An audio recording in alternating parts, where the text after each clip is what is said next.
ভারতের মানচিত্রের দিকে একটু তীক্ষ্ণ দৃষ্টিতে তাকালেই দেখা যাবে তাদের উত্তর পূর্বাঞ্চলের বিশাল 7টি রাজ্য আসাম, ত্রিপুরা, মেঘালয়, মণিপুর, মিজোরাম, নাগাল্যান্ড ও অরুণাচল।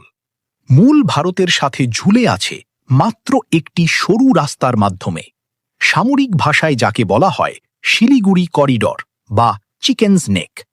মাত্র 22 কিলোমিটার চওড়া এই সরু পথটি হল গোটা ভারতের সবচেয়ে বড় ভৌগোলিক দুর্বলতা এবং তারেক প্রশাসনের সবচেয়ে বড় স্ট্র্যাটেজিক ট্রাম্প কার্ড।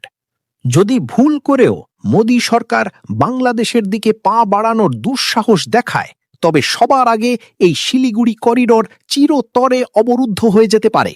সামরিক বিশ্লেষকদের মতে, বাংলাদেশ যদি তার কৌশলগত অবস্থান ব্যবহার করে এই করিডর চেপে ধরে, তবে চোখের পলকেই ভারতের ওই 7টি রাজ্য দিল্লির হাত থেকে ফুঁকে যাবে।